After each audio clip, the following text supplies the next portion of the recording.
Veamos, Anthony, trata de seguirme. Sí, sígueme. Perfecto. ¿Has aterrizado? Sí. Bien, todos los exposímetros tienen la tara en el gris medio al 18%. ¿Te acuerdas? Ya hablamos de eso antes Sí, en las sí, lo lecciones recuerdo. anteriores. Exacto. Entonces, si mides un área determinada de tu toma, los valores que te dará el exposímetro harán que ésta venga reproducida en la impresión final con un gris equivalente a 1 con reflectibilidad del 18%. Significa que las otras zonas de la imagen que estás encuadrando, por consecuencia, se moverán a valores dependiendo de que sean zonas de mayor luminosidad o de sombra más cerrada, en valores de sobre o de subexposición respecto a ese valor. Por consiguiente, serán reproducidas con tonos más claros o más oscuros. En el caso del bosque, por ejemplo, si decides hacer una imagen donde midas los valores en la zona de sombra, seguramente las áreas de luz se alejarán mucho del valor en sobreexposición. Y si asignas el gris medio al 18% a las áreas de sombra, las partes en luz saldrán muy blancas. Por eso necesitas evaluar siempre qué diferencia hay entre la zona que estás midiendo y los extremos de los valores que tienes en la toma. Esto es, si mides un área de luminosidad media, tienes que tratar de entender qué diferencia en stop hay entre esa y las zonas más claras y las zonas más oscuras. Y decidir, por consecuencia, cómo exponerlo para hacer caer los tonos de tus imágenes como mejor te parezca y, sobre todo, según tu interpretación del sujeto. Sí, pero por cómo me describes la medición de la luz, me parece un trabajo larguísimo. Sí, de hecho es una de las operaciones fundamentales para llegar a una interpretación correcta de la imagen. Aunque correcta, como te dije antes, no es el término que se debe usar. Debemos hablar de interpretación subjetiva, o sea, lo que tú quieres en tu imagen. Piensa que los profesionales dedican algunos minutos a esta operación para establecer los valores correctos de exposición que utilizarán. Lo mejor sería usar exposímetros separados de la cámara, mejor aún si son exposímetros spot. Disculpa, ¿qué significa spot? Mira, los exposímetros spot son exposímetros como este, que tienen un ángulo estrecho de medición de la luz. Prácticamente, gracias a un visor y a una óptica de focal medio-larga, permiten medir nuestros valores de exposición en áreas muy restringidas de la toma, incluso de pocos grados. Mira, ¿puedes ver mirando a través del visor? Enmarca una zona determinada de la toma y obtendrás sus valores. Entonces, ¿lo puedes hacer también a distancia? Sí, de hecho, la ventaja de este tipo de exposímetros es que se pueden medir áreas muy pequeñas de nuestra toma sin acercarnos mucho, o sea, a distancia. En un paisaje puedes medir cada valor, no sé, de la vegetación, el paisaje, áreas rocosas que te encuentres de frente, y por cada una de estas tener el valor exacto de exposición, que después utilizarás para ir a colocar, como decíamos antes, en base al valor del gris medio y al área que has escogido para darle este tono, cómo interpretar tu imagen, o sea, dónde colocar todos los valores de luminosidad que se encuentran en las otras áreas de la toma. ¿Hay también cámaras reflex que tienen este tipo de medición? Sí, también en las cámaras reflex existe este tipo de medición spot. Pero considera que en la cámara reflex esto se hace midiendo solo en el área central del visor. Generalmente hay un circulito de 2 o 3 milímetros que representa exactamente el área de lectura del exposímetro. Pero en este caso está muy condicionado por la focal que estás montando. Si tienes un teleobjetivo puedes reducir mucho el campo encuadrado, pero si tienes un gran ángulo, digamos que el área de medición spot de una reflex es de todos modos bastante amplia. De cualquier modo, todos estos valores sirven para interpretar el encuadre y decidir cómo representar tu foto. Es más, podrías llevarla al extremo y llegar a una reproducción en low K o en high K de la imagen. Esto lo tienes que traducir. Es jerga fotográfica, significa en tonos altos o tonos bajos, esto es, hacer una medición para las zonas de sombra y hacer que todo caiga solamente en la sobreexposición a la luz alta, que todo venga reproducido en tonos claros, que solamente en las zonas de sombra permanezcan en la imagen con tonos de gris corregidos, esto es el high K, o sea, dar una llave alta a la lectura de la imagen. Esto tiende a decolorar un poco los colores, baja el contraste y da una imagen de los colores con una fuerte idea de luminosidad. Low K, al contrario, es exactamente lo opuesto. Prácticamente se miden los valores de exposición sobre las zonas muy luminosas. De este modo, das el gris medio a esas áreas, y todas las demás partes de la imagen caerán inevitablemente en subexposición. Por consiguiente, tendrás una variación de grises que te llevarán al negro.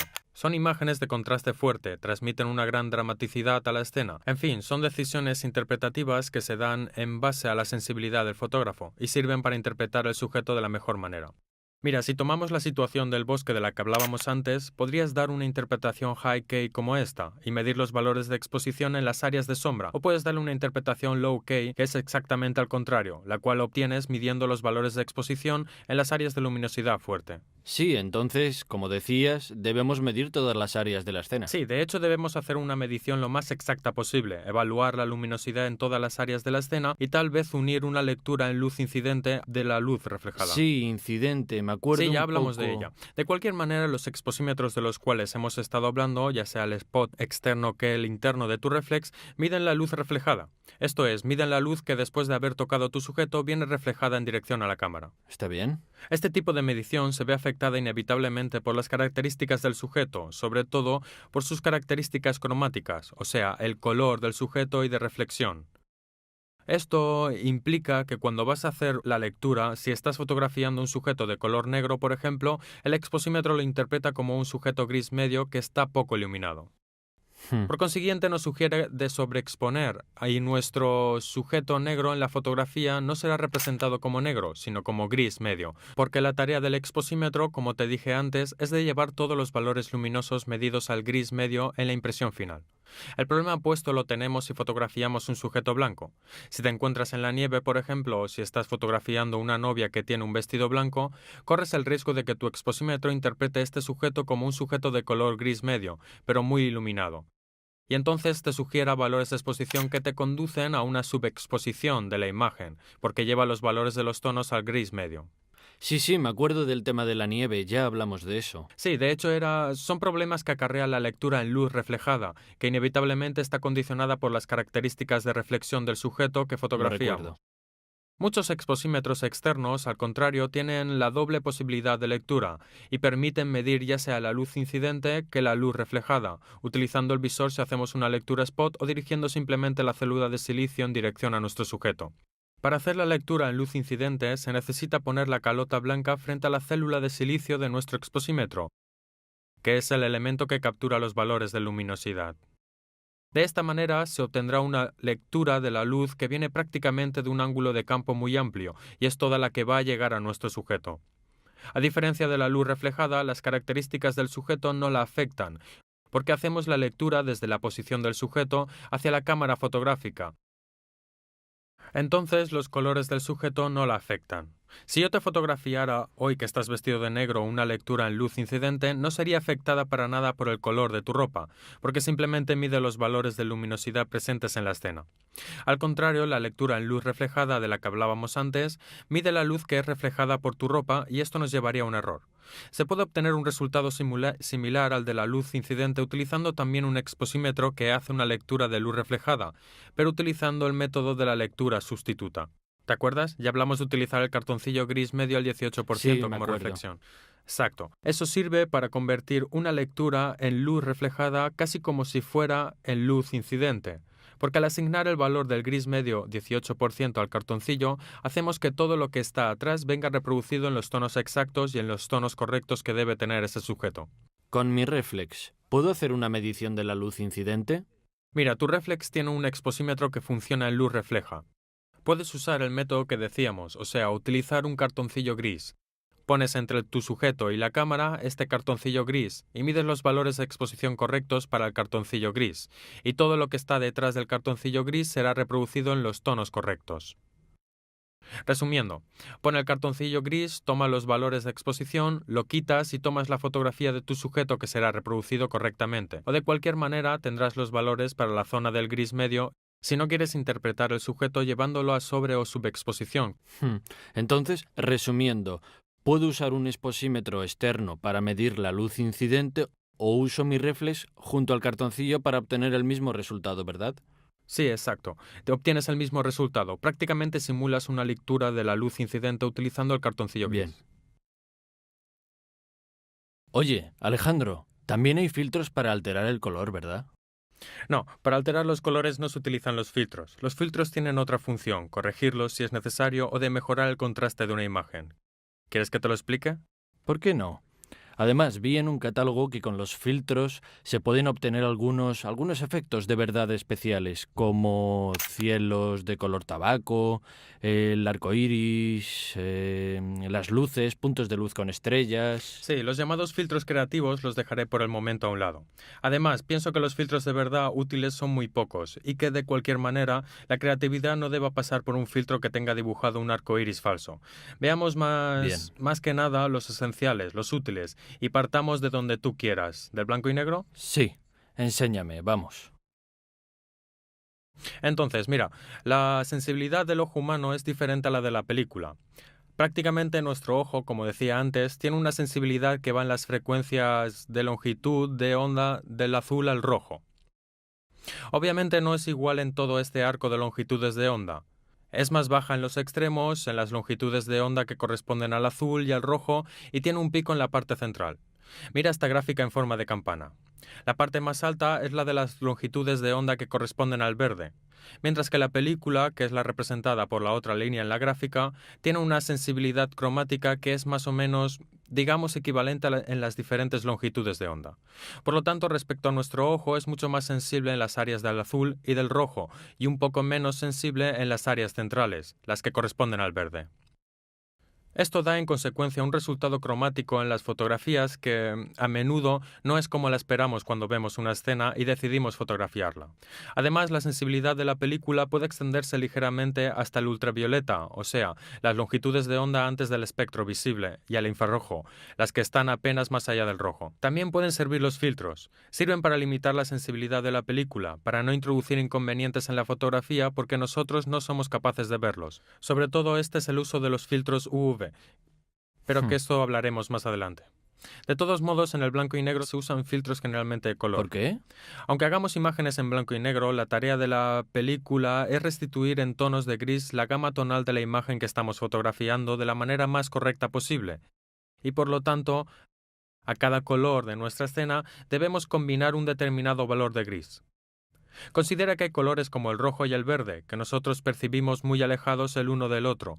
Si se observan a colores que corren el riesgo en la película de llegar con el mismo nivel de luminosidad o al mismo nivel tonal de gris. Hmm. Entonces, puede ser útil poner filtros de color que sirven para filtrar, y en parte para limitar la sensibilidad de la película para hacer prevalecer un color sobre otro. Si yo, por ejemplo, pongo un filtro de color rojo, prácticamente cortaré todas las longitudes de onda que preceden al rojo y pasarán al interior de mi objetivo solamente las longitudes de onda del rojo, y todas las demás vendrán reproducidas con tonos de gris mucho más bajos. Bajaré así la sensibilidad de la película a las otras tonalidades cromáticas. Todo esto es muy interesante, pero ¿me puedes dar un ejemplo práctico? Mira, aunque estemos fotografiando en blanco y negro, la película es como sea pancromática, esto es, sensible a todos los colores del espectro luminoso. Y nosotros debemos tratar de restituir la visión de cada color en un tono de gris diferente. Hmm. Por ejemplo, si estamos fotografiando, ¿te acuerdas? Pusimos el ejemplo de la Catarina roja sobre la hoja verde. Sí. Debemos un ejemplo similar. Tenemos una flor roja sobre el fondo de hojas verdes. Hmm. Nuestro ojo los ve separados de manera bastante neta, porque tiene colores muy contrastantes. Pero cuando los fotografiamos con una base blanco y negro, nos arriesgamos a que salgan en tonos de gris muy parecidos. Evitamos este problema poniendo filtros de color. Por ejemplo, si fotografiamos esta escena con un filtro de color rojo frente al objetivo, la flor resultará de tonalidades muy claras, porque es rojo, mientras que las hojas que están detrás verán reproducidas muy oscuras. O podemos hacer lo opuesto, utilizar un filtro verde que aclarará las hojas y representará la flor con tonalidades muy oscuras. ¿Y cómo hago para imaginar antes el efecto que un filtro tendrá sobre la foto? Mira, esta es la rueda de colores de Isaac Newton. Y los colores que están del lado opuesto de esta rueda son los llamados colores complementarios. O sea, el amarillo es el complementario del azul, el verde es el complementario del magenta y el rojo es el complementario del cian. Poniendo un filtro de color en nuestra cámara fotográfica, vamos a aclarar ese color y a darle tonalidades más oscuras al color complementario. Fantástico. Sí, pero cuidado, esto tan fantástico tiene límites. Sabía que había algo mal. No, está bien, no hay nada mal. Es el factor filtro que hay que considerarlo. ¿Qué significa? El factor filtro... Mira, cada filtro actúa, como te decía, cortando las longitudes de onda del espectro luminoso, y esto por consiguiente reduce la luz que entra al interno de nuestra cámara. Por lo tanto, debemos también aportar variaciones a la exposición cada vez que montamos un filtro, porque la luz que entra a través del objetivo se reducirá. ¿Por qué es necesario conocer el factor filtro? ¿No compensa automáticamente el exposímetro la diferencia de luz? De hecho, el exposímetro TTL de tu cámara puede compensar las caídas de luz. El problema es que las células exposimétricas son sensibles en igual medida a todas las longitudes de onda. Hmm. Y cuando pones un filtro frente al objetivo, te arriesgas a cortar algunas. Por consiguiente, el exposímetro puede darte valores de lectura equivocados. Conviene entonces efectuar la lectura antes de poner el filtro frente a la cámara y luego dar las correcciones a la exposición basándose en el factor filtro. El factor filtro es un número que generalmente viene marcado en la montura del filtro o en la envoltura, y expresa en stop los valores exposimétricos que el filtro cortará de la lectura de tu exposímetro. Hmm. Entonces, si el factor filtro, por ejemplo, fuera 3, se trata de medir la luz y luego sobreexponer de 3 stop para reequilibrar la caída de luz debida al filtro colocado. ¿Tiene sentido también en la fotografía digital, donde yo puedo modificar la imagen como quiero en la postproducción? Sí, mira, antes que nada se puede fotografiar a color aunque no sea en digital. Todavía hay quien hace fotografías en película, por lo tanto, el uso de filtros es importante. Además, existen determinados filtros que dan correcciones que serían imposibles simular en digital, o de cualquier manera se podría solo probar a obtener efectos similares, pero sin llegar a los mismos resultados. Entonces, ¿cuál es el primer filtro que me aconsejas que compre? Bueno, seguramente el polarizador. Mira, este es uno de los filtros más útiles porque tiene un efecto que no es imitable, digamos en postproducción por medio de software. Ah, no. Su función es eliminar los reflejos de la superficie reflejante. Te permite, si debes fotografiar a través de un escaparate, por ejemplo, evitar el reflejo que se produce en el vidrio, o quitar los reflejos de una superficie de agua cuando fotografíes el mar. Lo hace girando el anillo frontal y te permite controlar el grado de polarización, por lo tanto, controlar a qué nivel eliminar estos reflejos. Se utiliza también para otros usos. Una de las funciones principales es la de oscurecer el cielo. Prácticamente elimina el reflejo de las partículas de humedad presentes en la atmósfera, que tenderían a sacar los cielos mucho más claros. O sea, polarizando la luz y eliminando el reflejo de estas partículas, el cielo regresa a su azul total. Esta es una función muy útil tanto en el blanco y negro como con el color. Vaya. Mira, existen dos tipos, polarizadores circulares o lineales. No es que uno sea más eficaz que el otro, solamente que algunos dispositivos autofocus podrían encontrar dificultades con los polarizadores lineales. Por lo tanto, se deben usar los circulares, que son más caros porque tienen un procedimiento de fabricación mucho más complejo. De cualquier manera, con cámaras autofocus es aconsejable utilizar polarizadores circulares. ¿Me lo enseñas? Gracias. ¿Y si no hay sol? Bueno, si no hay sol, es aconsejable utilizar el polarizador, porque ¿te acuerdas de lo que dijimos del factor filtro? El polarizador quita muchos stop de exposición. Por lo tanto, cuando no hay sol, te penaliza mucho utilizarlo, porque te obliga a tomar fotos o con diafragmas más abiertos o con tiempos más largos. Por eso es mejor no usarlo. Además, el efecto de polarización sin sol casi no existe. Además del polarizador, ¿hay otras maneras para oscurecer el cielo? Sí, por ejemplo, podrías usar filtros degradantes. Son filtros que tienen una densidad variable, una parte más oscura y una que, poco a poco, llega a la transparencia. Existen con varios niveles de matiz, donde el cambio es más o menos fuerte, y también de varias coloraciones. Algunos de estos se utilizan para colorear el cielo y darle el efecto de una puesta de sol, rojo fuego o cosas de este tipo. Digamos que el más útil es el de la densidad neutra, prácticamente los grises, que tienen solo la función de poder compensar la diferencia de exposición entre el paisaje y el cielo. Cuando el cielo es muy claro, metiendo el factor filtro en la parte oscura, se logra subexponerlo y por lo tanto hacerlo aparecer más oscuro en la imagen final. Perdón, ¿por qué uno es redondo y uno cuadrado? Mira, son sistemas de filtro diferentes. Estos se atornillan directamente en el objetivo. Tiene una rosca que se atornilla en el lugar de la tapa. Este otro tipo de filtro necesita un soporte, generalmente con la posibilidad de girarlo para orientar el filtro y se colocan como placas delante del objetivo, dentro de este soporte. Existen otros que son completamente grises y se llaman Neutral Density. Este tipo de filtros tiene la función de bajar el nivel de exposición de todo el fotograma. Generalmente se utiliza cuando hay mucha luz o cuando se usan películas con sensibilidad muy alta. ¿Y el filtro Skylight? Tengo un amigo que me aconsejó tenerlo siempre puesto en el objetivo. ¿Está bien? ¿Qué amigos tienes, Anthony? Así me dijo. Mira, los filtros UV y los Skylight son filtros que al verlos parecen transparentes, pero en realidad tienen la función de eliminar la parte de las longitudes de onda del ultravioleta, que nuestro ojo no percibe, pero que podrían degradar la calidad de la imagen en presencia del polvillo atmosférico que refleja parte de las radiaciones UV. ¿De verdad le da una gran diferencia? Sí, pero como todos los filtros, son útiles solamente cuando se necesitan de verdad.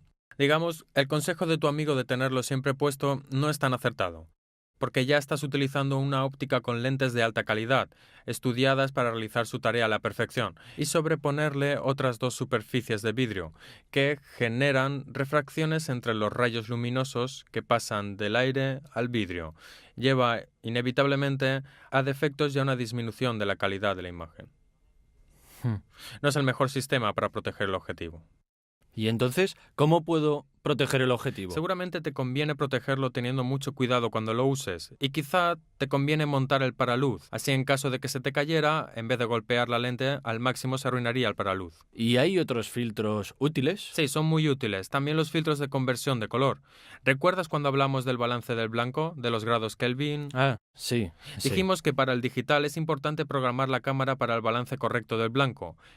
Mientras que si trabajamos con película, debemos decidir qué tipo de película utilizar en base a la fuente de luz que está iluminando nuestra escena. Si por ejemplo estás en el exterior fotografiando un edificio histórico, o sea, estás haciendo fotos desde la fachada y tienes la cámara con película para luz daylight, después entras en el interior y encuentras un hermoso salón con pinturas al fresco, solo que está iluminado con luz artificial. Recuerda que dijimos que la luz al tungsteno tiene una temperatura de color diferente al daylight, que tiende mucho más al rojo, por lo tanto necesitarás un filtro con entonación azul, un filtro de conversión del color que lleva el balance del blanco de tu imagen a los valores correctos, y esto te permite tomar tu fotografía sin cambiar la película. Por lo tanto, puedes tomar varias fotos utilizando el mismo rollo, pero adaptando cada vez, gracias al filtro de conversión, la temperatura de color de la fuente de iluminación utilizada al correcto balance del blanco. Bien. ¿Y hay otros filtros que hagan, no sé, efectos especiales? Claro, filtros que hacen efectos especiales hay muchísimos. Algunos hasta invaden demasiado la imagen.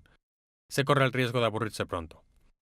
Los más utilizados son quizá un filtro difusor, que se utiliza a menudo en el retrato para suavizar los rasgos de una persona o para aligerar las imperfecciones del rostro. Otros filtros muy utilizados son los cross-screen, que prácticamente en cada punto de luz presente en tu imagen producen efectos a estrella. Ah, bien. Pero como te decía, tienden a aburrir bastante rápido.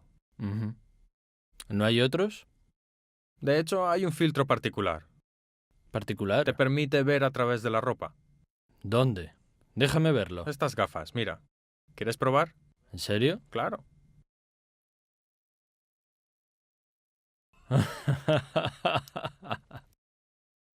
Sistema zonal. De hecho, ya he escuchado hablar de esto, pero me parece una cosa un poco esotérica. No tiene nada esotérico. Es un método muy complejo, teorizado por Ansel Adams para la exposición de las películas en blanco y negro. Prácticamente el objetivo de este método es permitir al fotógrafo obtener en la impresión final la imagen que había ya visualizado en la fase de la toma. Bien. Obviamente no es posible reproducir el descarte de luminosidad presente en la realidad en un material fotográfico, porque si recuerdas, como hemos dicho antes, hay límites que impiden la reproducción de todas las variaciones de luminosidad. Pero estas pueden ser traducidas en escala de tonos gris variable. Esta escala de tonos de gris tiene en los extremos el negro, en las zonas donde el plateado metálico, en fase de revelado, se oxida completamente y se transforma en plata negra. Al contrario, en las áreas donde pocas sales de plata resultan transformadas en plata metálica, se obtiene casi la transparencia. Bien. En medio de estos dos valores extremos tenemos una variación de tonos de gris, que van desde la transparencia al negro, y esto se define como la escala tonal continua. Ansel Adams no hizo más que subdividir la escala tonal continua en 11 zonas diferentes, donde cada una se distingue de la otra de un stop de exposición, y asignó a cada una de estas zonas un valor de gris exacto y determinado. Así tenemos zonas que van de 0 a 10.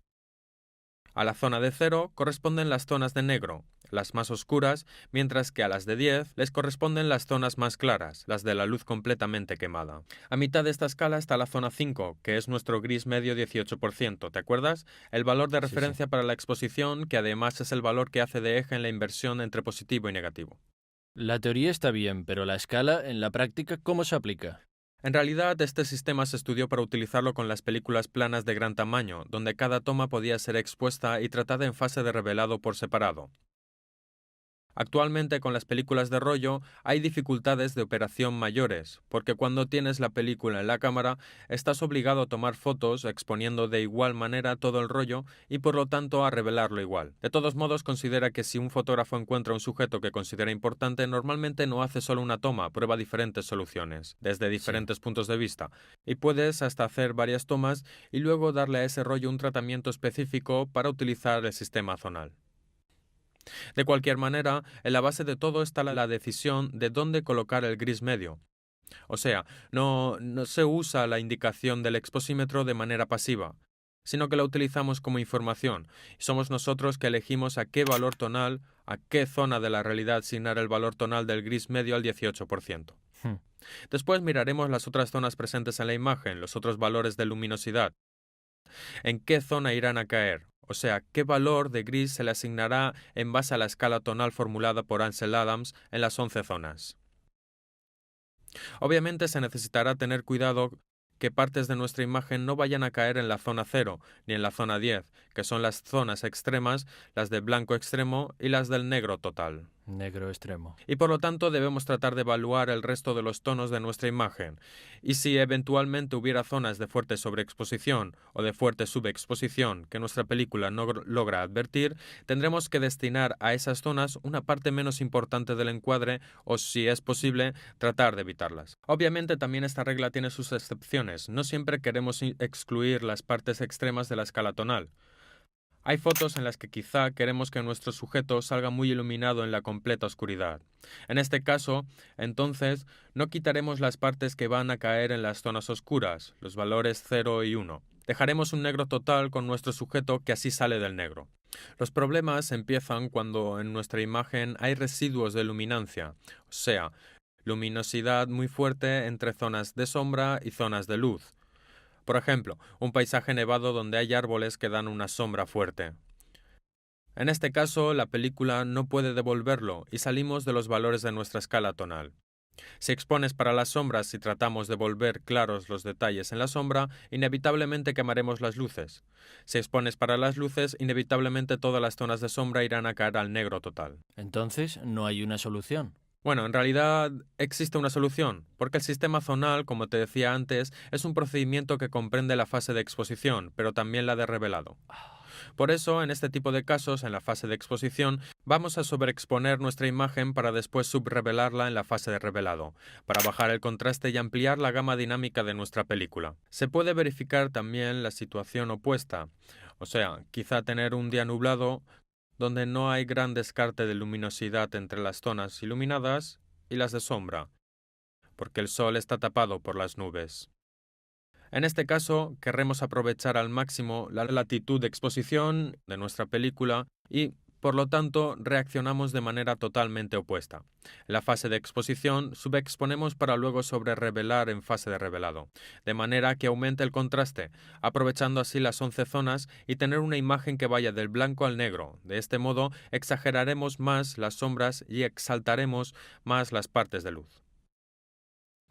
Sí.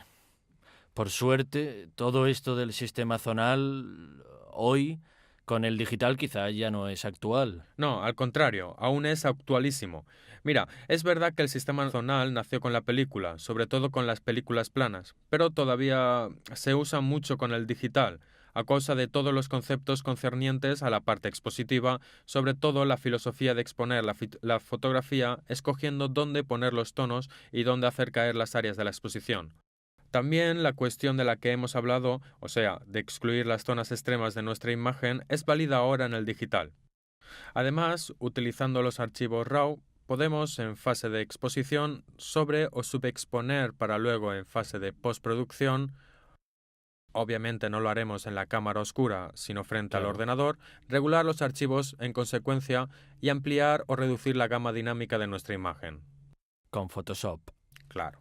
Hmm. Bueno, Anthony, en resumen, hoy hemos hablado de algunas nociones históricas, empezando por el pictorialismo hasta Ansel Adams.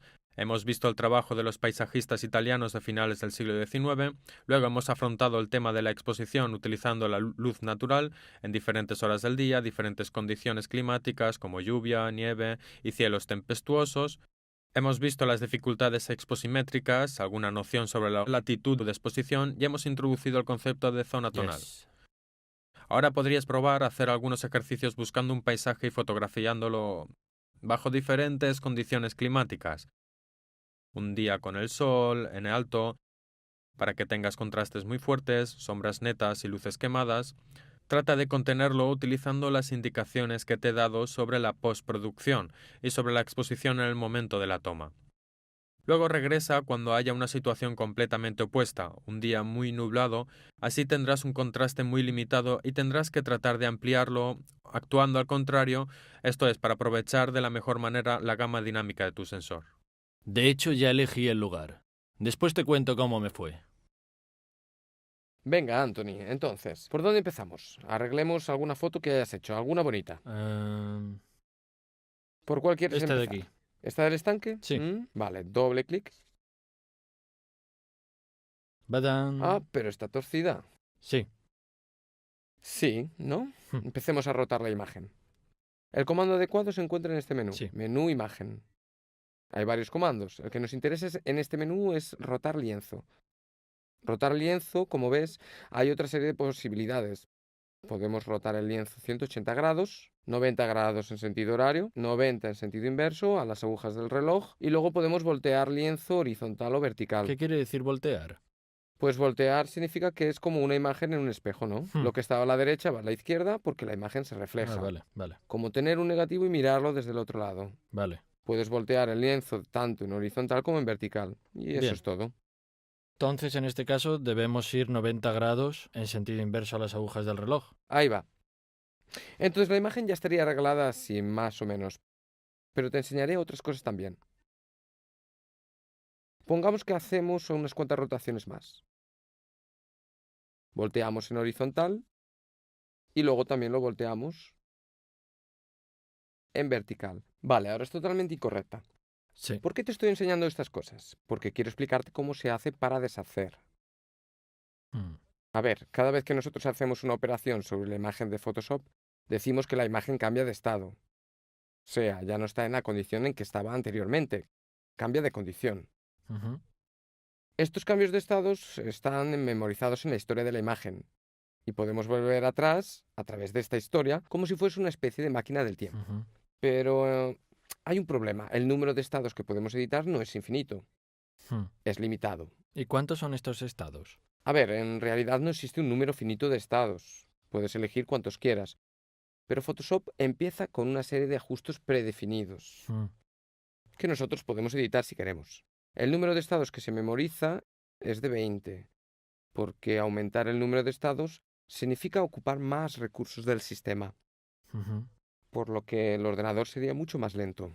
Así que es un poco como un documento de Word. Si haces modificaciones, Sí, puedes deshacerlas. exacto. Puedes hacerlo. Pues en el documento Word puedes volver atrás mucho, mucho más. Pero en Photoshop, como la imagen debe siempre guardarse por completo, en su totalidad, se hace mucho más pesado gestionar todos los niveles de historia. Cuando editas y guardas, cierras y vuelves a abrir, las ediciones siguen ahí. No, la ¿Ves? historia se pierde cuando guardas el Vale, documento. como en Word entonces. Vale. Hmm. Te enseño dónde están guardadas las preferencias de Photoshop. ¿Vale? Están aquí en el menú Edición. Preferencias. Podemos empezar con Generales. Y de aquí hay un montón de ajustes que se pueden personalizar. El que nos interesa es la relativa al rendimiento. Como ves, los estados de historia están conectados al rendimiento de Photoshop. Pues aquí están guardados el número de estados, 20. Puedes aumentarlos o reducirlos. Si tu ordenador es potente, puedes tener más. Si no, es mejor que te quedes con menos.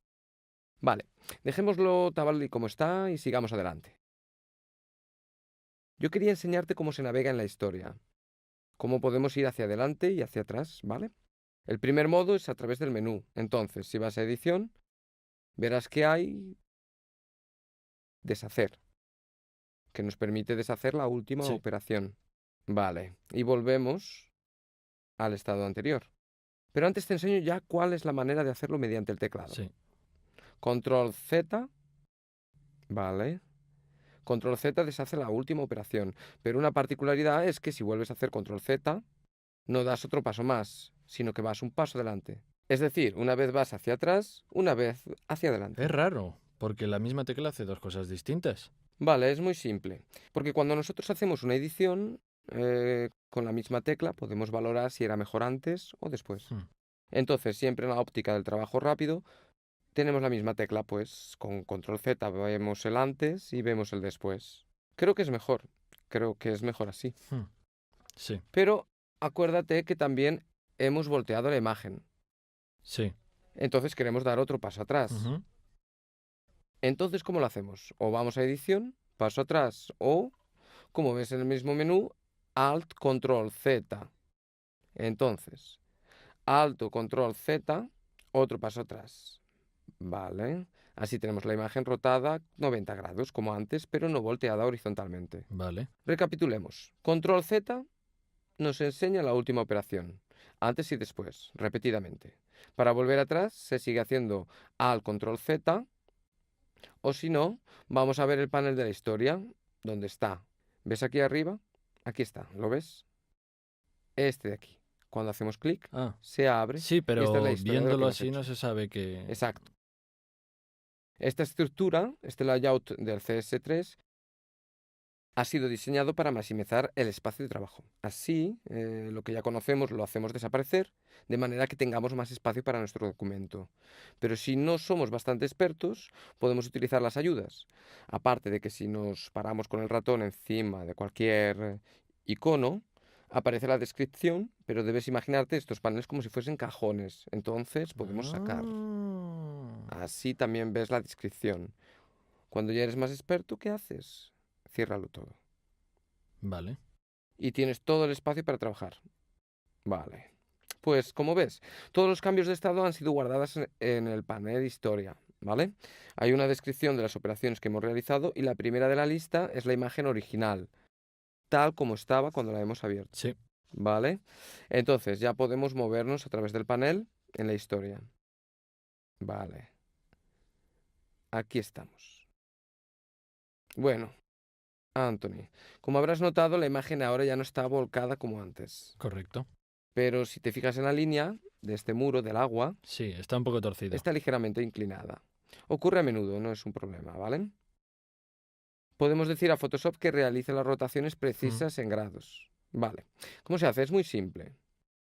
En el panel de herramientas, este grupo, que son las herramientas de medición, encuentras la herramienta regla. Hmm.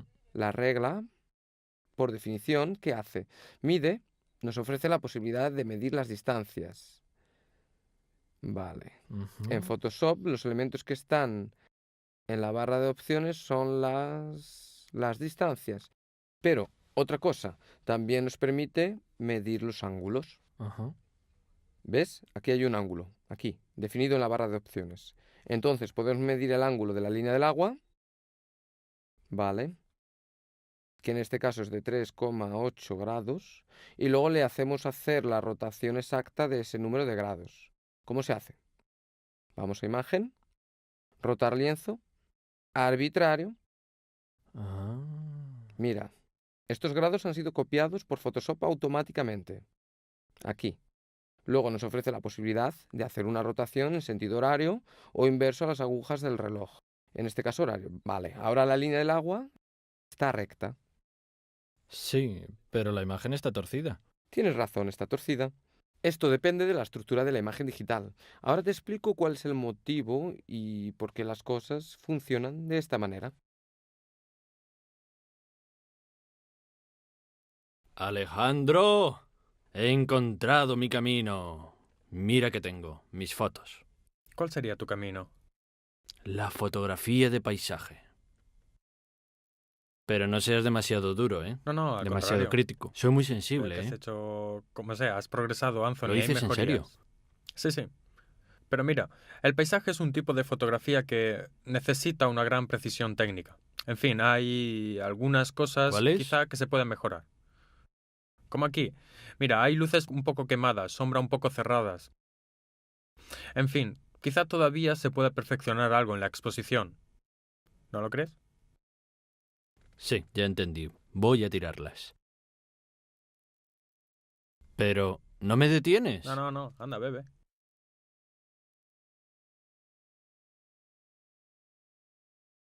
Entonces, ¿tiraste las fotos? ¿Qué? ¿Cómo no? No, no. Está bien. Las conservo para aprender. En unos Así días las tendré vas a el antes tirar. y después, ¿entiendes? Ah, para compararlas, Hmm. perfecto. Mientras tanto, empecemos. ¿Sabes qué es la exposición correcta? Sí, lo sé. Bueno, la exposición correcta para el sujeto que estás fotografiando es la que te permite captar todos los particulares. El exposímetro mide la cantidad de luz en la escena y te sugiere la combinación de diafragma y velocidad, ¿verdad? Sí, es una perfecta exposición de manual. Veo que leíste perfectamente. Pero mira, si quieres mejorar un poco, necesitas tratar de avanzar y de interpretar la exposición no tanto en términos de exposición correcta, sino en un sentido un poco más creativo. ¿Qué significa creativo? ¿No se trata de un dato numérico? No, mira, muchos manuales sugieren la manera de obtener una exposición correcta. En realidad no existe una exposición correcta, cada sujeto puede ser interpretado. Virtualmente hay posibilidades inmensas de exposiciones correctas, porque depende del fotógrafo, que interpreta el sujeto de acuerdo al valor de sus tonos. Yo pensaba que había una exposición correcta y que todas las demás estaban mal. No, mira, depende de la situación. Imagina que te encuentras en un bosque donde una luz fuerte filtra a través del follaje de los árboles y va a dibujar sobre el terreno diseños de luz fuerte. Ni la película ni el sensor digital tienen la capacidad de captar estos cambios fuertes de tonalidad entre las zonas muy iluminadas sobre el terreno y las zonas en las sombras más oscuras debajo de los árboles. Por consiguiente, se necesita llegar a una interpretación. Se expone correctamente para las zonas en luz, dejando caer en el negro todas las partes en sombra, o se expone correctamente las partes en sombra, quemando todas las zonas que están en la luz. Yo creía que en estos casos era suficiente hacer una media.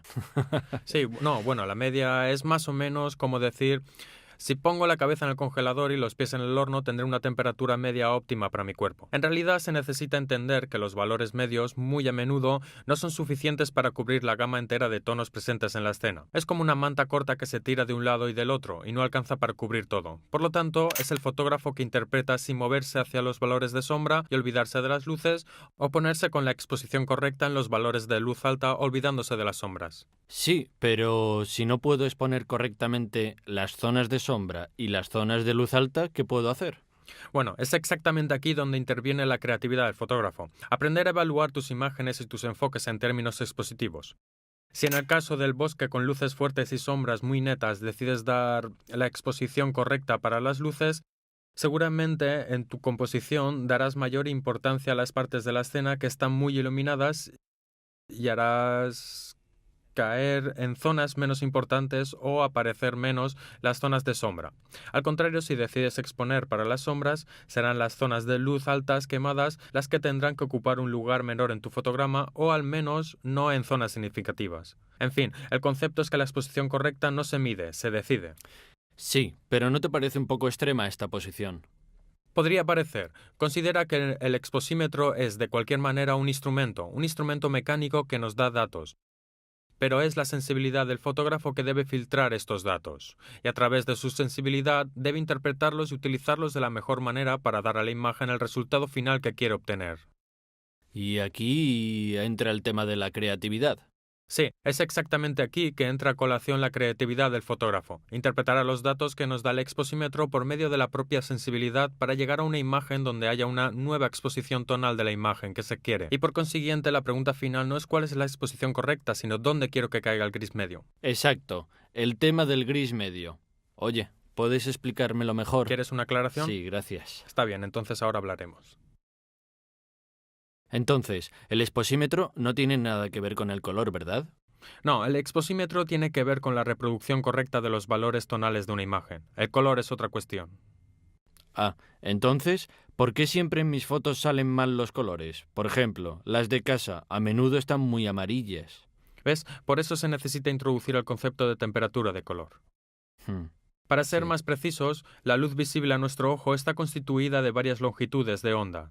Se va desde las longitudes breves, que nos da coloraciones cercanas al azul, a las más largas, que nos dan una coloración cercana al rojo. Hmm, Y cualquier fuente luminosa emite un espectro de longitudes de onda variable, que no es homogéneo y por lo tanto cada fuente luminosa tiene una coloración propia, según sea la dominante entre las longitudes de onda presente en esa fuente de iluminación.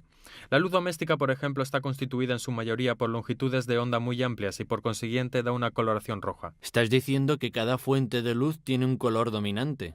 Sí, sería más correcto hablar de temperatura de color. ¿Estás diciendo que el color tiene una temperatura? No entiendo.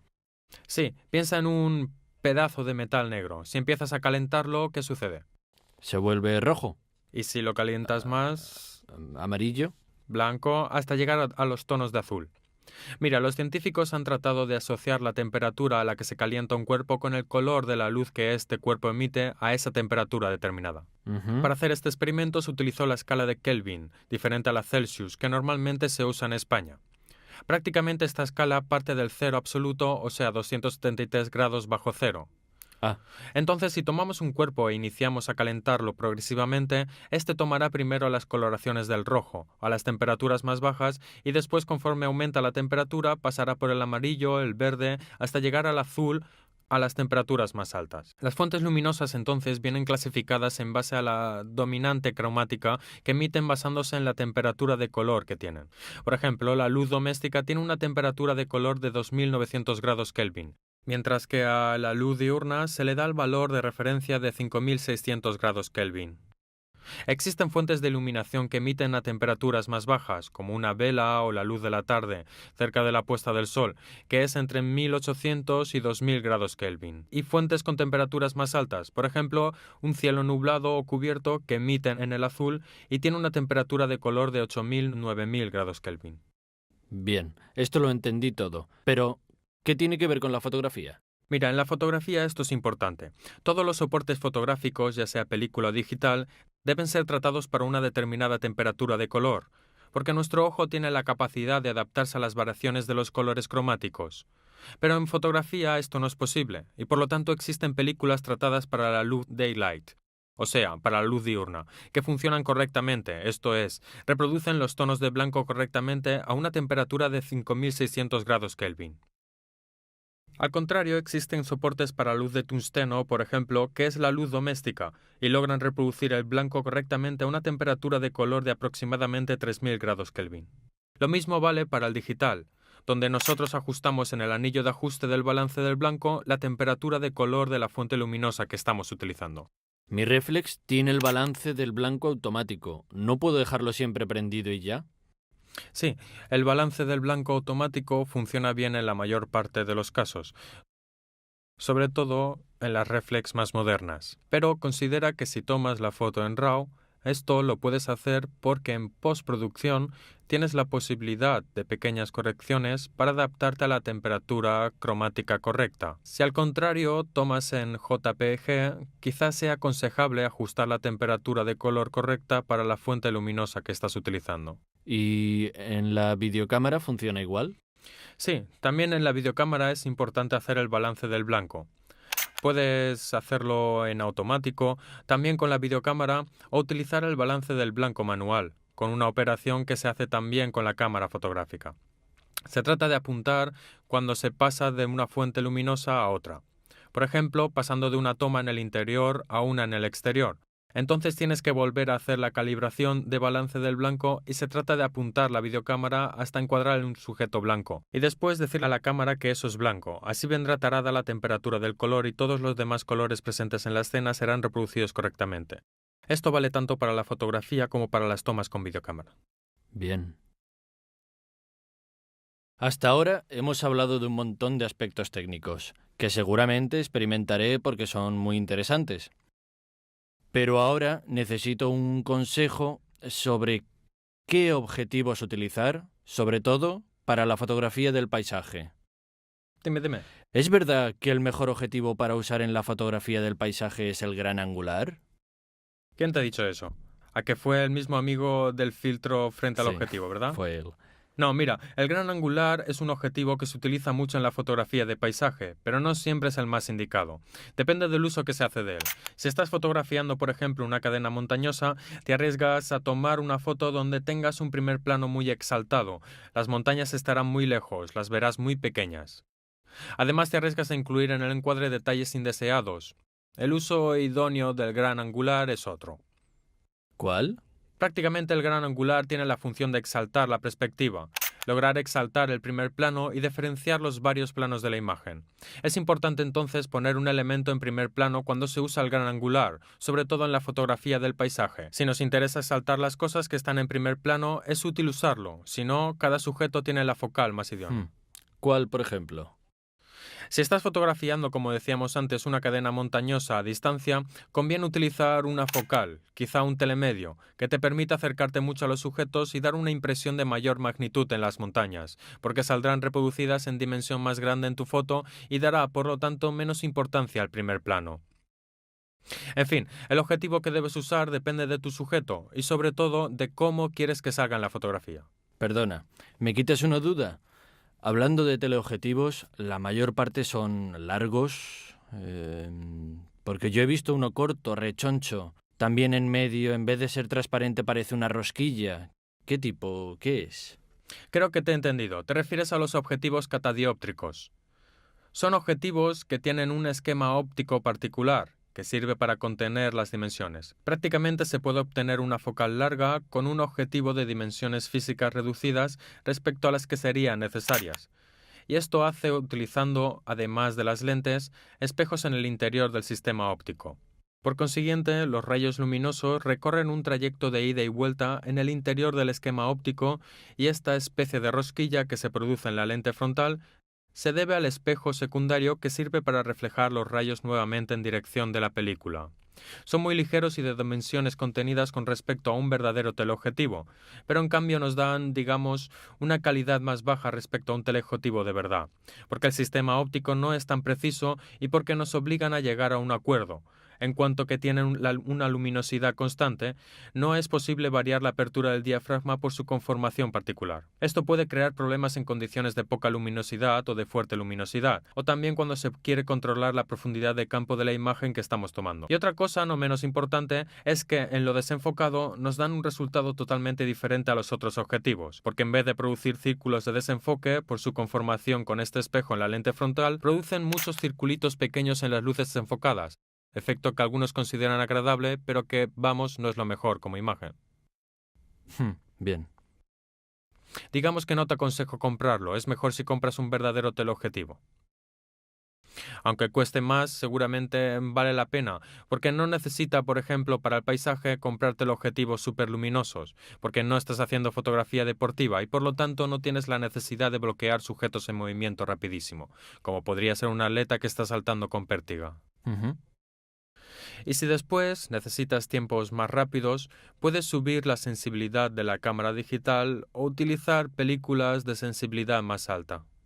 Bien, gracias por el consejo. Ahora voy a comprarme un buen teleobjetivo para... Vamos, espera antes de comprar, trata de tener más conocimientos de fotografía. De cualquier manera, hoy hemos hablado de los tipos de exposímetro, las modalidades de medición de la luz. Vimos la importancia del balance del blanco y de la temperatura de color. Hemos hablado de filtros, su uso con el blanco y negro y con el color. Luego hemos hablado en detalle del polarizador, los filtros Neutral Density y esfumados. Después hemos hablado un poco de cómo elegir la focal correcta en la fotografía del paisaje. Correcto. Bien, ¿ahora qué debo hacer? Como siempre, ve a tomar fotografías y experimenta las cosas que hemos hablado. Bien. Una última cosa. ¿Me prestas tus gafas hasta mañana? Está bien, por esta vez te lo concedo. Gracias. Alejandro, no tienes ni idea de lo que hice ayer por la noche. Pasé casi toda la noche a ver fotos en internet. No te digo lo que vi, ni te imaginas. Empezamos bien hoy, ¿eh? Mira, que tú empiezas siempre mal conmigo. ¿Por qué? Según tú, ¿qué tipo de fotos estuve viendo? ¿Fotos de...? ¿Paisaje? Exacto. Ah, vaya. No, en serio, fuera de bromas. Vi fotos hermosas de hace más de 100 años, de una calidad increíble. No lo imaginaba. ¿Cómo no? Mira, aunque haya habido un gran progreso tecnológico en estos 100 años, desde el punto de vista fotográfico, más o menos los instrumentos que se utilizaban al principio de la fotografía son muy similares a los bancos ópticos que se utilizan todavía hoy en la fotografía profesional. Han evolucionado reduciendo las dimensiones, los aparatos y sobre todo ha mejorado la resistencia, pero si consideras los esquemas ópticos de los objetivos de finales del siglo XIX, son exactamente iguales a los de hoy. Solamente se introdujo el tratamiento multicapa para un mejor resultado del color, pero desde el punto de vista de los instrumentos seguramente podían obtener resultados de muy alta calidad en esa época. Me has hecho tener muchas ganas de aprender cosas nuevas. ¿Qué hacemos hoy? Bien, entonces hoy empezamos con nociones históricas de la fotografía de paisaje. Luego veremos el uso de la luz natural, cómo colocarse respecto al sol, hasta introducir el concepto de latitud de exposición y una pequeña introducción al sistema de zonas. Bien, empezamos. Anthony, empecemos desde las primeras imágenes fotográficas. Al principio, digamos, los fotógrafos se limitaban a tomar vistas de ciudades o de lugares no muy lejanos a sus estudios, porque las técnicas que usaban, como la del collodion húmedo, obligaba a los fotógrafos a llevar consigo todo lo que necesitaban para la preparación de los materiales. Por lo tanto, debían llevar toda la cámara oscura encima. Incluso algunos fotógrafos que documentaron la guerra de secesión se movían con carretas para llevar la cámara oscura. Los más valientes llegaban hasta el campo de batalla cargando con todos estos aparatos. Después, con la llegada del romanticismo, la fotografía de paisaje empezó a imponerse como género autónomo. A principios de este periodo, finales del siglo XIX, los fotógrafos tenían todavía un complejo de inferioridad con respecto a la pintura. Por lo tanto, nació el movimiento del pictorialismo, cuyo fin consistía en obtener imágenes que, por su compleja técnica de preparación, parecían pinturas, usando técnicas que trataban también de obtener efectos similares desde el punto de vista de la imagen. Técnicas como el bromóleo, la goma bricomatada, que obligan a horas y horas de preparación para una sola toma. Por este motivo, el soporte preferido de los fotógrafos pictorialistas era el calotipo, porque daba poca nitidez a los detalles que recordaba un poco el gusto impresionista de la época.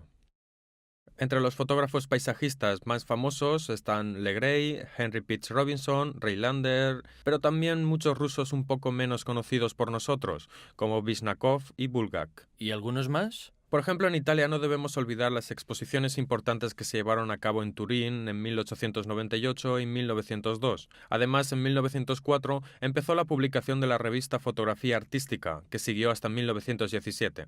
En Italia había algunos fotógrafos como el turinés Guido Rei, que además de ser fotógrafo era alpinista y el mejor exponente del club alpino italiano. Siempre en la zona de Turín, otros fotógrafos como Domenico Riccardo Peretti, Griva o el mismo Vittorio Sella documentaron el paisaje de estas zonas.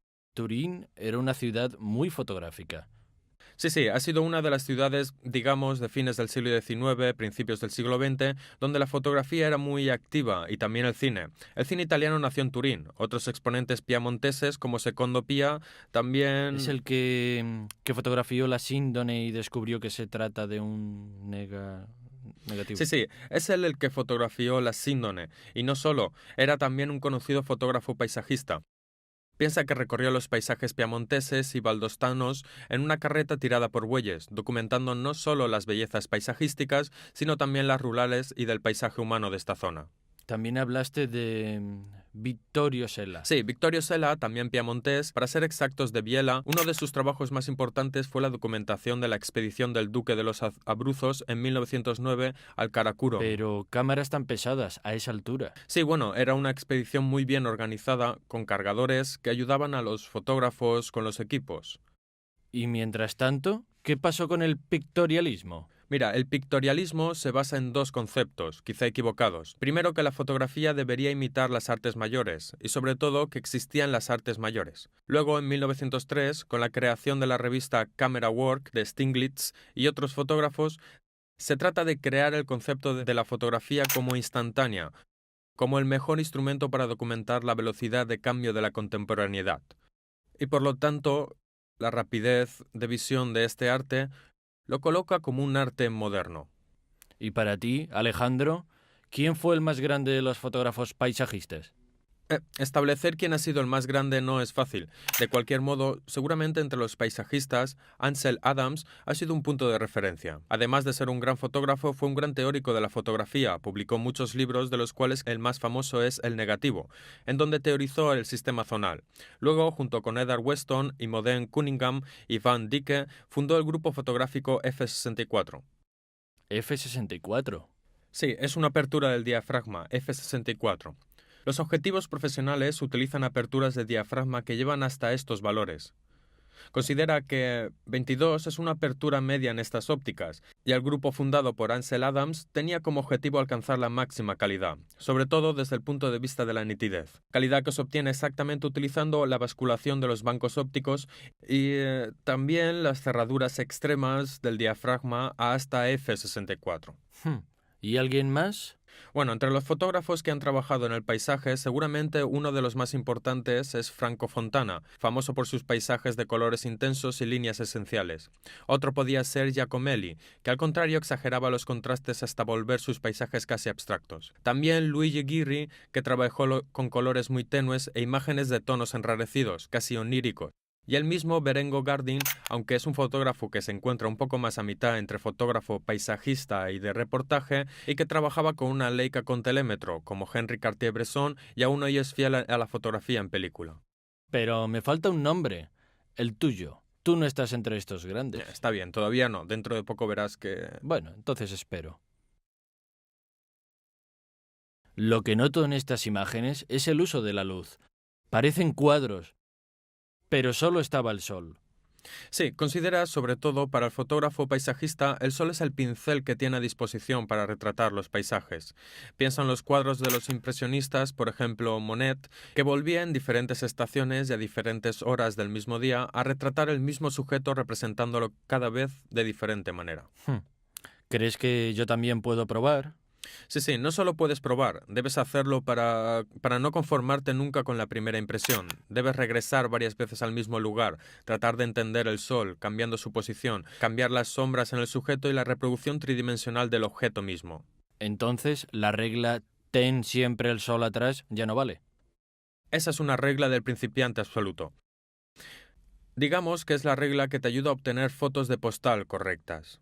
Pero vamos, con la experiencia uno debería empezar a experimentar otras posiciones de la luz. El sol lateral, por ejemplo, te ayuda a evidenciar la tridimensionalidad del sujeto. Además, si usas el polarizador, te ayuda también a acentuar sus efectos, el de reducción de reflejos y el de oscurecer el cielo. ¿Cuál es la hora mejor para fotografiar? Mira, no existe una determinada hora para fotografiar, no hay una hora mejor, sino que hay una hora mejor para poner en evidencia las características de ese determinado sujeto. Pero en general debes evitar las horas centrales del día, porque el sol está muy alto y por lo tanto no crea sombras capaces de restituir de la mejor manera los sujetos fotografiados. Considera, al contrario, que al amanecer y al atardecer, cuando el sol está más bajo, generalmente hay sombras más alargadas que restituyen mejor la tridimensionalidad de los sujetos, y a menudo también la entonación cromática de la escena puede cambiar. Además, si se logran captar al atardecer las luces muy cálidas o en la mañana la neblina, le da un aspecto azul que nos da la idea de la atmósfera. Entonces, es importante la hora del día, pero si entendí bien, también la estación. Sí, también la estación es importante, y no solo, también las condiciones climáticas. Considera el efecto que puede tener un día ventilado que limpia la atmósfera y por lo tanto te permite mejorar la visibilidad hasta el horizonte. Pero atención, una condición de este tipo puede exaltar demasiado los contrastes y hacer difícil la reproducción de las sombras. También cuando estamos cerca de una tormenta, esto te permite fotografiar quizá un cielo rico de nubes que puede dar encanto a tu imagen. O inmediatamente después de la tormenta, cuando la atmósfera parece lavada, se mejora al máximo la visibilidad y el contraste de la escena. ¿Y si nieva? Si nieva te quedas en casa porque hace frío, pero si sales a fotografiar, te aconsejo usar el flash que te permite iluminar el primer plano, pero en vez de usarlo con el tiempo sincrónico de la cámara, que te daría una exposición breve y la luz bajaría apenas te alejes del primer plano. Mide la exposición antes y luego utiliza el tiempo que te ha dado el exposímetro con un golpe de flash, de manera que podrás capturar la luminosidad del paisaje y del fondo iluminando los copos en primer plano que te darán la atmósfera típica de la nevada. Hablando siempre de condiciones climáticas, la niebla no es un buen sujeto, ¿verdad? En general no, porque quita nitidez a la imagen y podría darte sujetos con el contorno indistinguible. Pero considera que la niebla tiende a eliminar la nitidez según se va alejando del objetivo de la cámara. Por eso, si logras poner sujetos en primer plano, estos saldrán bien nítidos y marcados, y el efecto de gradual decaimiento de la calidad de la imagen podría ser hasta agradable y puede ser utilizado de manera creativa. Bien. Oye, el año pasado hice unas vacaciones hermosas en la montaña, de verdad bonitas, en un chalet muy bonito, hermoso por dentro.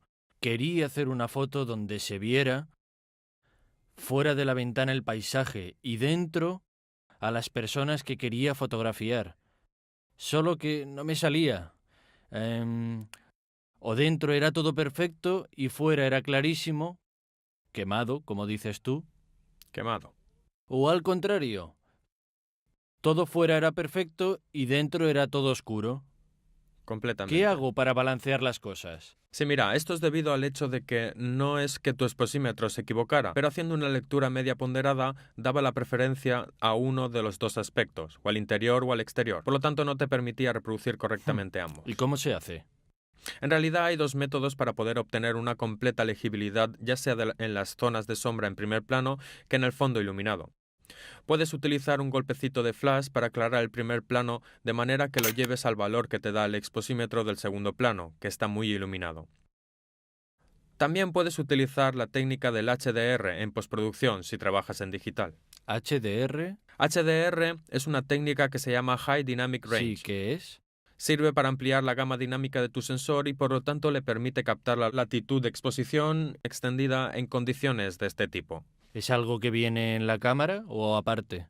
No, es un procedimiento de postproducción. Ya hablaremos de eso más adelante. Habrá una lección entera dedicada a este argumento. Se trata de hacer dos tomas, una para el sujeto en primer plano más oscuro, expuesto correctamente, y una expuesta para el segundo plano. Luego las fundes en fase de postproducción. Bien. Pero como te he dicho, más adelante veremos de qué se trata. Bueno, has usado dos términos que no conozco: latitud de exposición y gama dinámica.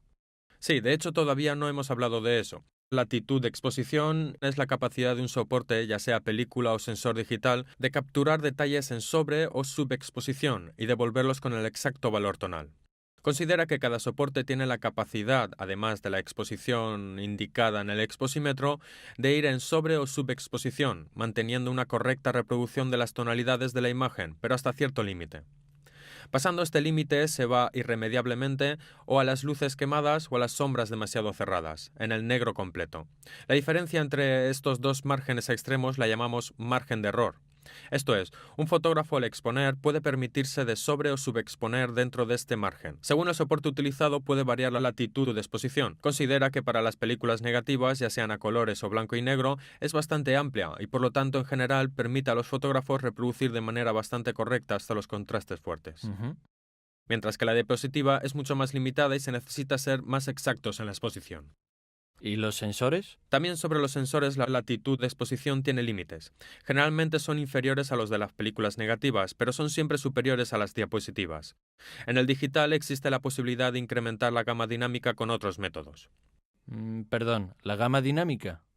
La gama dinámica es la capacidad de un soporte, película o sensor digital de grabar detalles en altas luces y en sombras contemporáneamente. Por consiguiente, es lo que limita a los soportes fotográficos porque no tienen la capacidad de devolver lo que percibimos con el ojo humano. Muchos aconsejan en el digital comportarse como se hacía en la película diapositiva, o sea, tener la tendencia a subexponer ligeramente la imagen para evitar que se llegue a las altas luces. El riesgo de hacer esto es que demasiados detalles caen en las zonas de sombra muy oscura. ¿Y qué puedo hacer?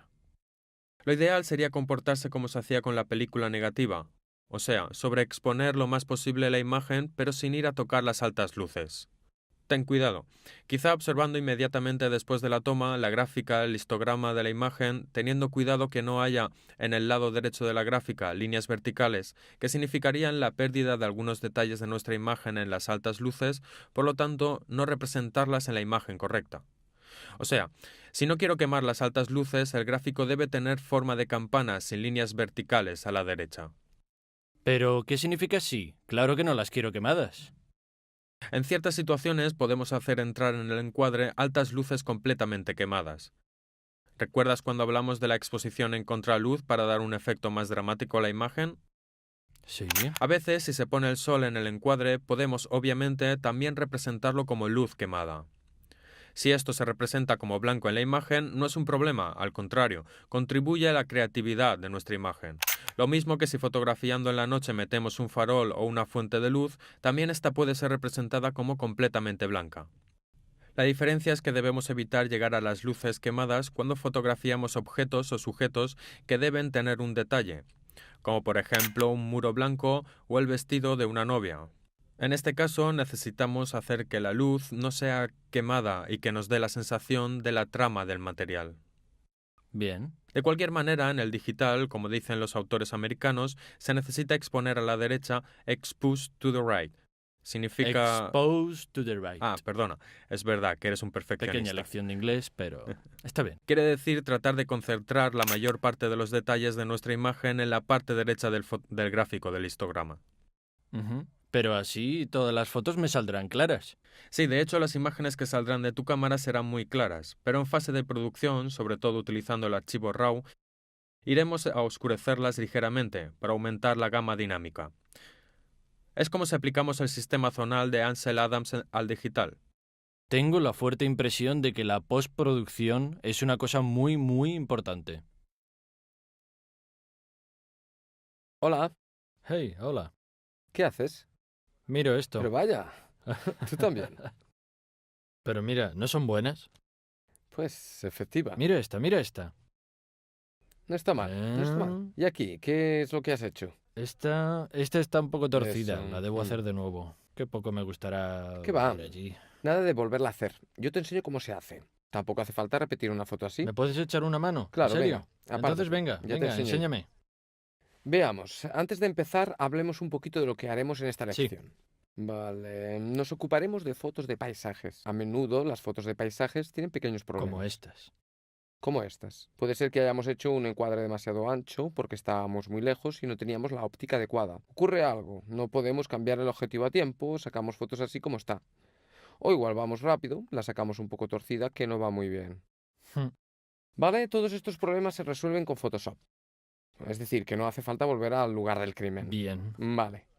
A ver, pero te voy a enseñar también otra serie de cosas. Vale, te enseñaré cómo podremos rehacer el encuadre de la imagen. Luego te enseñaré cómo se pueden corregir algunos errores con Photoshop. ¿Sabes? En la vida, cuando te equivocas, a menudo no puedes remediarlo. Lamentablemente Con Photoshop podemos volver atrás. Bien. Estas cosas están memorizadas en una especie de historial y podemos volver atrás antes de hacer algún daño. Luego te llevaré a hacer un pequeño viaje justo en el corazón de la imagen digital, en su parte más elemental, es decir, el píxel. ¿Eh? Sí. Así que haremos un viaje interesante. Así pues, podemos comenzar. Bien. Entonces, intentemos comprender qué ha pasado. Hemos inclinado nuestra imagen y el lienzo debió adaptarse para poder contenerla. Por su naturaleza, la imagen digital siempre es rectangular o cuadrada. Y por mucho que la inclinemos y rotemos su forma, siempre será la misma. ¿Y cómo es eso? Tienes que pensar en la imagen digital como en un mosaico, cuyas teselas son los píxeles. Píxel significa picture element y es el elemento más pequeño de nuestra imagen digital. Como esta estructura está organizada en líneas y columnas, tenemos una imagen que de naturaleza es rectangular. Vale, entonces vamos a ver dónde se esconden estos píxeles. Anda, ven. Te enseño, pues. Entonces, abrimos nuestro navegador, empezamos a aumentar la vista, verás que la imagen se agranda más del 100%.